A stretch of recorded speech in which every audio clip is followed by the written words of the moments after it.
here at Lyme, and we are also joined today for our webinar to Discover Chile by Keith Levan, who is our account manager with British Airways, and also Jose is joining us as well from Chile Travel to explain all about the destination. So first of all, we're going to skip into Keith's slides about British Airways. So I'm going to hand over to Keith now. Thanks, Sophie, and welcome everyone. I'm going to just talk you through how can you get to this amazing destination with British Airways. As you can see there, the airport we fly to Santiago. Flight time is around about 14 hours and 30 minutes, giving you a great time to experience British Airways and whatever cabin you're traveling on. From days of the week, we currently serve Chile on days Monday, Wednesday, Thursday, and Saturdays. So there's a good amount of capacity going down to Santiago via British Airways. So if we move on, so I'm just going to talk you through some of our cabins. It's a 4-cabin config on Chile, which includes first. As many I'm sure know, we don't have first on every single route, so it's quite special to have it on Chile. World Traveller, basically that's our long-haul economy class cabin. As a stylish interior that you get there, everything you'd expect from economy. You get a 1x 23 kilo checked baggage, all your meals, snacks and bar service, that's all fully included in the fare that you buy. Personal flat screen, headphones, and if you're a blue card holder, which I'll come on to later on in our Zet Club, you'll get free messaging on board. Then moving on to our, we've got to do World Traveller Plus first. That's right. Got excited fingers today. No probs. Then moving on to World Traveller Plus, that's our premium economy cabin. Really, really nice small cabin, wider seats, much more leg room. Around about 30 to 40 seats in that cabin, so you really do feel like you're in your own personal cabin. Again, flat screen entertainment, you get 2 premium meals and complimentary bar service while you're on board. You get 2 checked baggage on 2x 23 kilo checked baggage, priority boarding, a stylish amenity kit when you board. Again, if you're a blue card holder, you get free messaging, and a nice glass of wine before takeoff. And then if we move on to the next slide. Excellent, thank you. And then moving on to our Club World, which is our business class cabin. Some great features here before you've even taken off. So you get fast track through the airport, priority boarding, access to our lounges, which I'll come on to in a second. But actually, once you're on board, a really spacious seats that moves into a 6-foot fully flat bed. And the good thing with the real USP of British Airways is you control the bed. So via all the buttons that you've got access to, if you want to be asleep through the night, but you wake up, think I want to watch some TV, at a press of a button, you can be in the seated position again. So you don't rely on the crew to make your bed up or down. All really high-end experience from the food and drink options, using all fresh and local ingredients, luxury bedding. Again, an amenity kit once you're on board. Excuse me. And again, from a checked baggage perspective, obviously Costa Rica is quite a long way away. So I'm sure you're going to take quite a bit of baggage with you. So this offers 2x 32 kilos in terms of baggage for business class. And then, as I mentioned earlier, we also have first on Chile, which is amazing because first isn't on every single route that I mentioned earlier.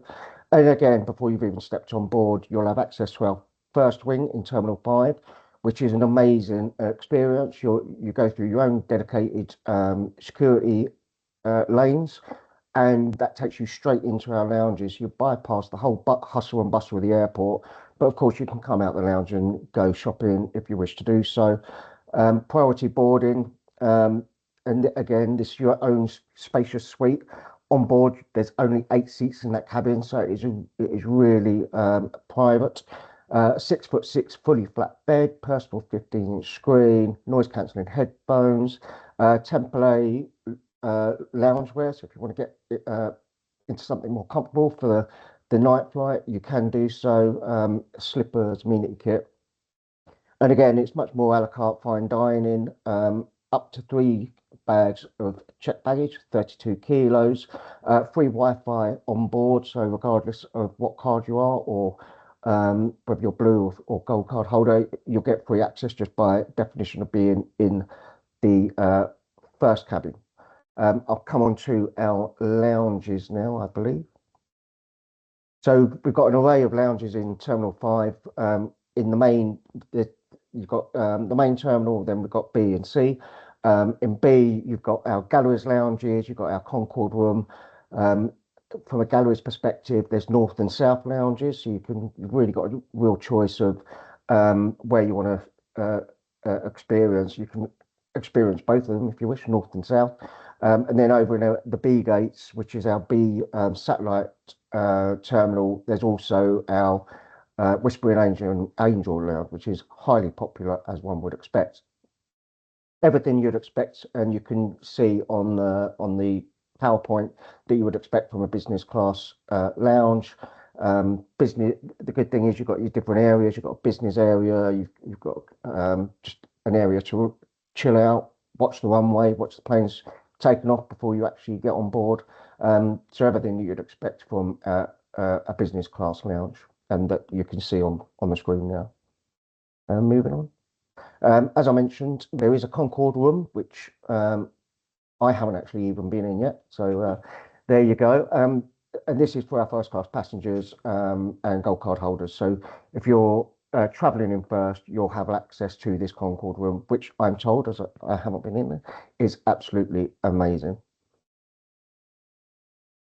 As I mentioned earlier, just to further highlight, this is the first wing that we've got at Terminal 5, which I touched on earlier. If you're a gold card holder or you're traveling in first, you literally sweep straight through security, straight into the lounges, missing all the hustle and bustle of the airport.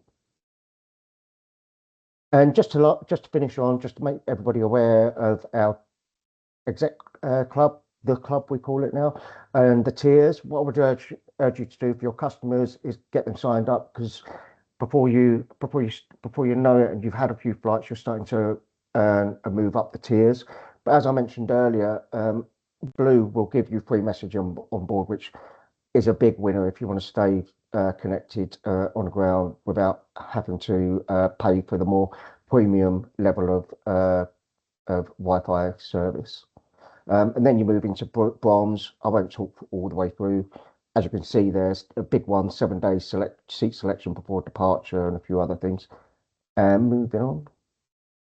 And then you get into silver and gold. Silver and gold, as long as you're traveling on BA or one of our partner airlines, gets you in the lounges, even if you're traveling in the non-premium cabins. Free seat selection at time of booking, which is a huge benefit. I'm sure you will agree.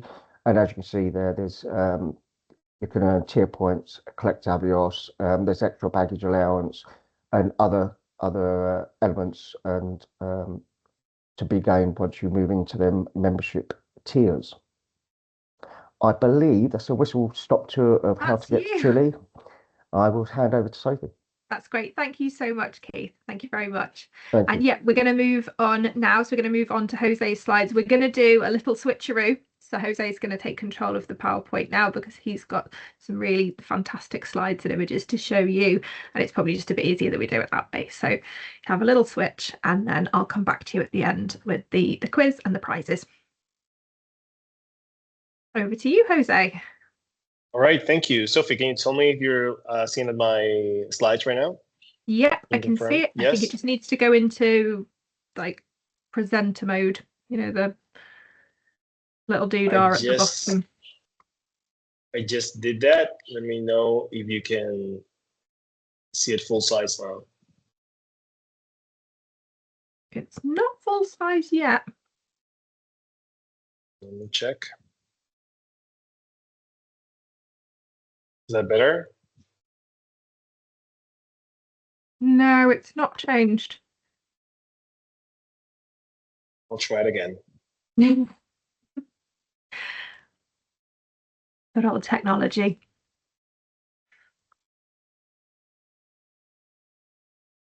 What about now?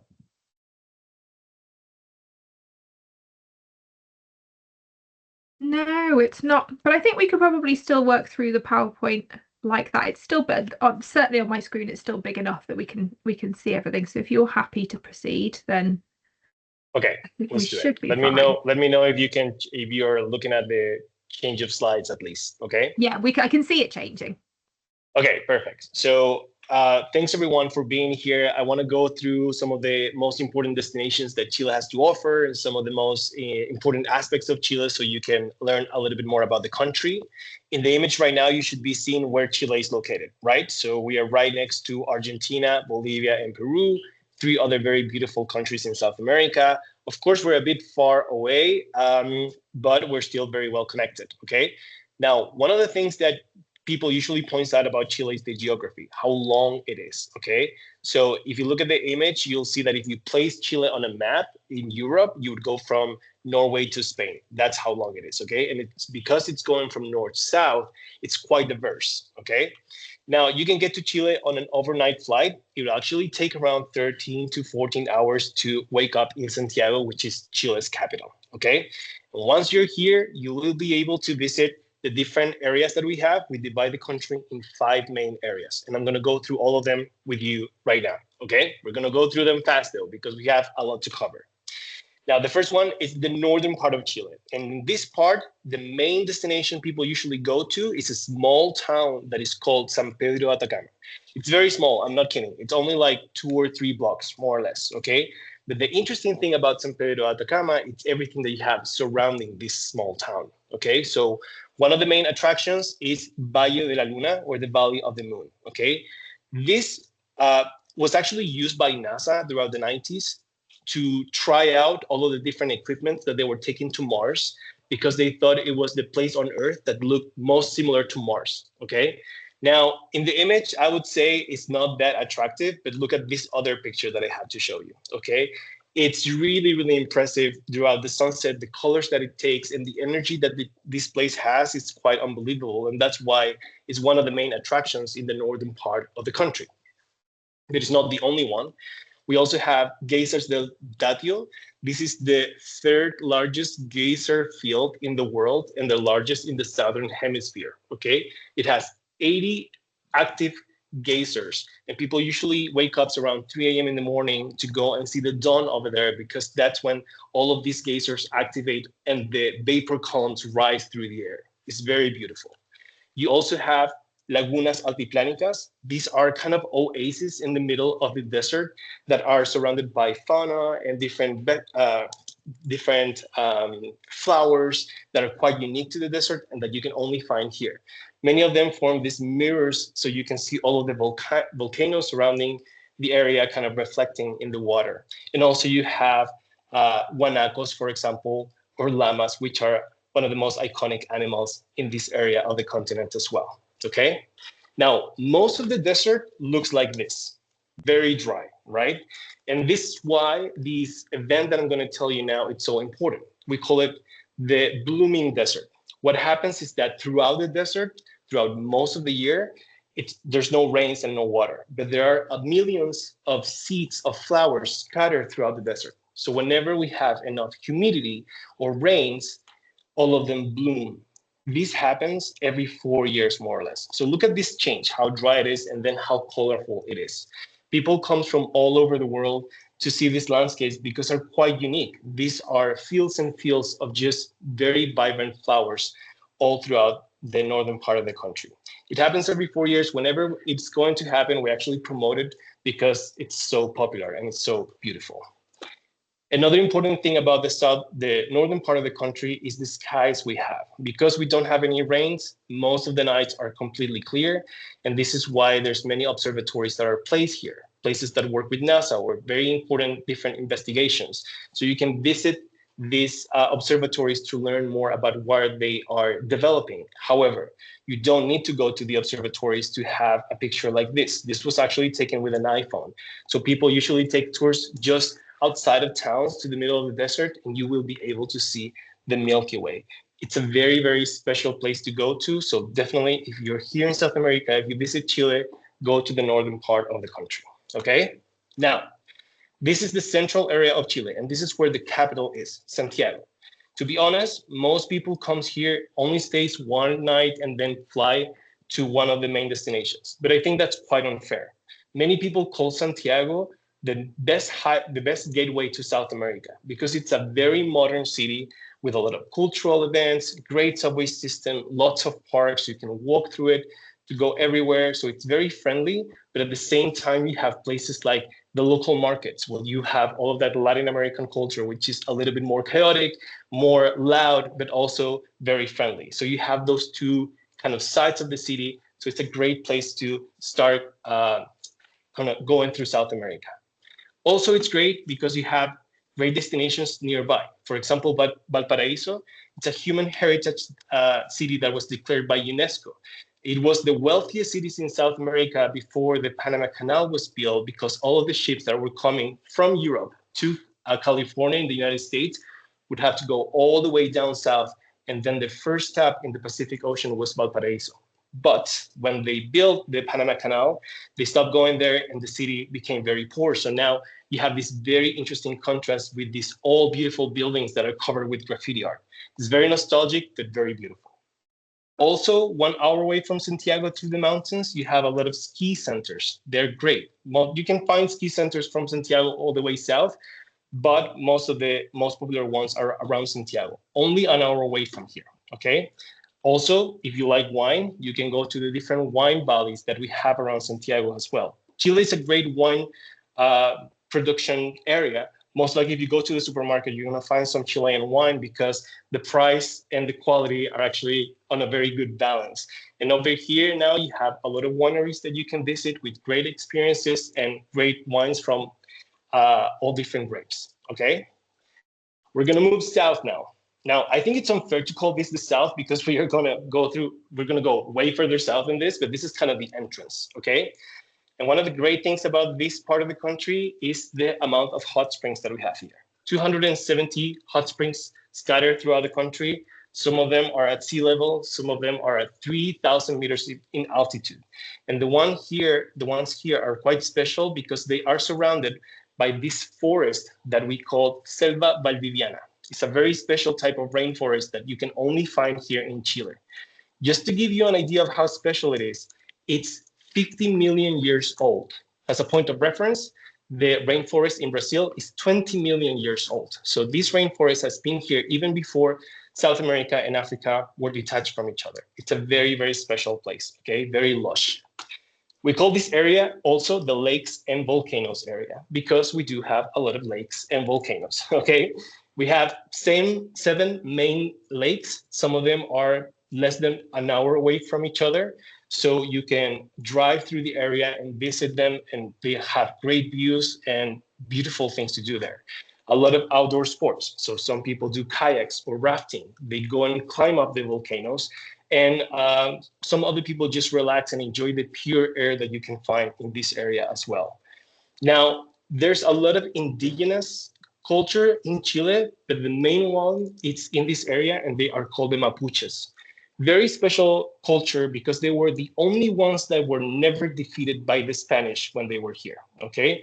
So they settled an agreement with them. They just put a boundary between the Spanish territory and the Mapuche territory because they couldn't fight them. They have very interesting war tactics that are studied until today. So the Mapuche families that have been living here have been there for centuries. And now in the last few years, some of them have developed businesses in which you can go and stay with them and learn more about their cosmogony, their food, and their traditions. Now, we're getting to Patagonia, okay? Now, I want you to pay attention to the map that you have in the image here.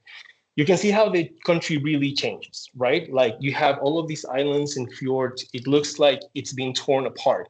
And that's because it is. At the glacier time, all of this was covered with glaciers. And when they retreat, they kind of destroy the land. And because of this geography, it was very difficult for Chileans to build a road that would connect all of this part of the country. So Chileans would have to cross to Argentina and drive all the way down south or fly all the way to the tip of Magallanes. This changed in the last 2 decades when we built a road that we called the Austral Highway. Now, I think highway, it's a bit of an overstatement because it looks like this most of the time, okay? So it's just a gravel road, but it's very important because now the country is connected. And it's a very interesting touristic attraction because it's actually going through areas that are quite uninhabited. So most of the highway, you will have pure nature right next to you, and you will go to one of the most important, or to several of the most important highlights of the southern part of the country, like the marble chapels that you see here. These are some marble formations that are in the middle of the lake General Carrera. They have this turquoise color, and you can navigate through them. You can do kayak through them as well. And of course, they are not the only thing that you can visit here. There are several national parks that you can go to that are quite special. But the Carretera Austral is one of the newest kind of touristical destinations that we have here in Chile. Now, if you keep going further south, you would get to National Park Torres del Paine, okay? I would say this is the main destination in Chile in general. So the national park covers that, the mountains that you see in the image, and they offer two trekking routes that you can take. One of them is called the O circuit that will go all around the mountains, and the other one is called the W one that will take you to the most important landmarks inside of the park. One of them, the O circuit, will take a week to walk through it. The other one will take 3 to 4 days. Okay. Now, people from all over the world comes here. People from all ages come here. But you do need to know that Patagonia offers a climate that changes constantly. So in the morning, you might have clear blue skies. In the afternoon, you might have a small storm. So it can be challenging. Okay. Now, because of that, a lot of people decide to come here, but not do the trekking. And they take tours that will take them to the important sites. For example, Glaciar Grey, the Grey Glacier that you see in the image. You can just take a tour that will take you on a boat to enjoy the view of the glacier.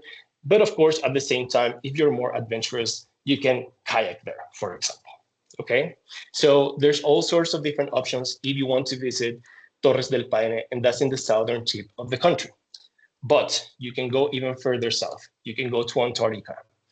If you want to go to Antarctica, which is, of course, a more reclusive destination, you have to plan your trip very well. The first thing that you have to know is that the best months to go there are between November and March. That's our summer, okay? And according to the company you go with, you will have a different itinerary. Some people fly over to Antarctica directly, and then they take a cruise that will take them around the different sites they can visit. Or some of them will take a cruise from Punta Arenas, which is the southern tip of Chile, and they will go on journeys that will take around 10 days to get to Antarctica. And once you get there, according to the different weather conditions, you will be able to explore in zodiacs or even on foot sometimes, if it's available. Now, we've covered the country from north to south, but we have still one bit to cover, which is Rapa Nui, okay?